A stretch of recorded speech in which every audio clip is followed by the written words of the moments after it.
No starting place for Tam McManus in the Hibs lineup, but the striker was on the bench as speculation grows about his future. Kelvin Jack replaced the injured Derek Suter in the Dundee goal. Both sides scored 4 goals in the CIS Cup in midweek, but no one could have predicted they would do the same again, even when John Sutton left a couple of Hibs defenders trailing to shoot Dundee into an early lead.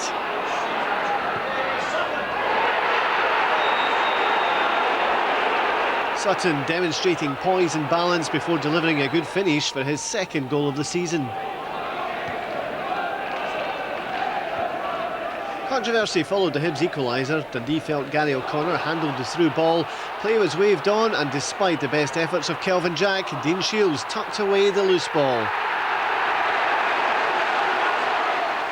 O'Connor given plenty of room by the Dundee defence. Former Arsenal man Shields couldn't have missed. Jim Duffy might have been as unhappy about the defending as a decision to play on. Duffy would have been less than impressed when Hibs took the lead. Bobby Mann penalised Derek Ryden on the receiving end, and he took full and exacting revenge. Jack a spectator this time. He could only feel he saw nothing of a brilliantly executed free kick. With dreams and promises swimming around their heads, these Hibs youngsters are being instilled with a belief by Tony Mowbray that they can become top players. There's certainly a hunger about them that kept them going at the Dundee defence. O'Connor's strike for 3-1, born as much out of slack defending as astute positioning. However, Jack was again left helpless. This was one of those games where the fans benefit from the excitement generated by the kind of mistakes that leave managers apoplectic. Both defences, I'm sure, will be working overtime this week. O'Connor given time to pick his spot for number 4. There's almost a look of disbelief about the Hibs players and supporters. Everything seemed to be going in. Perhaps the best Hibs goal of the day was the one that never was. Riordan's finish was perfect, cut short by the assistant's flag. Certainly Dundee would have been flagging if that one had stood. Instead, they set about a comeback that had a distinctly biblical quality about it. It was one Lazarus himself would have appreciated, starting with Gary Brady's excellent strike.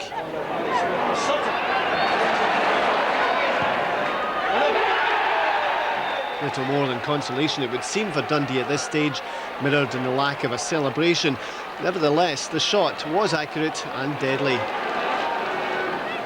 4-2 up with 11 minutes to play would seem secure enough, but when Glenn Larson stabbed in Dundee's third goal, the alarm bells were ringing for Hibs. More of a celebration about this one, suggesting Dundee had ideas of an improbable comeback. The fans shared that belief, and Hibs' hearts must have been in their mouths when Brent Sancho rose highest at this corner.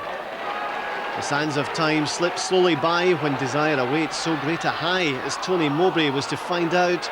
Riordan's blast wide, not enough to kill off the seconds, with nerves now playing a part as far as the home defence was concerned.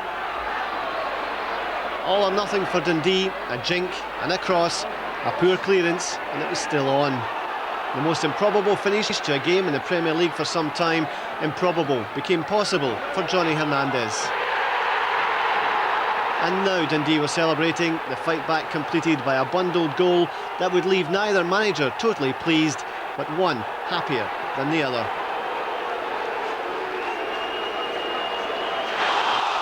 It was a magnificent advert for football. I know Tony Mowbray won't be happy, and I wouldn't have been if I was 4-1 up, but from my point of view it's like a victory.